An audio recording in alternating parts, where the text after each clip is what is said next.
Sindh assembly में opposition leader PTI अगवान हलीम आदिल शेख कोट गुलाम मोहम्मद पहुतो जिते पीटीआई तालके सदर आदिल सांद समेत बेन अगवाननि कारकुन गुलन की वरखा करे संदसि इस्तक़बाल कियो। इन मौके ते साफ़ सां ॻाल्हाईंदे अपोजिशन लीडर हलीम आदिल शेख चयो त कोट गुलाम मोहम्मद जे कप्तान जे रांदीगरनि जो पीटीआई जे वर्करनि ऐं कारकुननि जो शुक्रगुज़ार आहियां जिन खे मान ॾिनो आहे। हुन चयो त अॼु माण्हुनि खे कुता ॾाढे रहिया आहिनि। सिंध में 25 लाख कुता आहिनि पर वैक्सीन नाहे। थरे में हज़ारें ॿार मरी चुका आहिनि। डिस्पेंसरियूं बंदि आहिनि, स्कूल बंदि आहिनि, रोड रस्ता तबाह आहिनि। पुलिस मंशियात फरोशी में लगी पई आहे। आज लोगों को कुत्ते काट रहे हैं।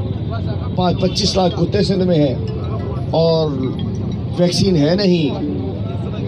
किताब उसकी एड्स सिंध में लग रही है। थर में हजारों बच्चे मर चुके हैं। डिस्पेंसरियां बंद हैं, स्कूल बंद हैं, रास्ते तबाह हैं, रोड तबाह है।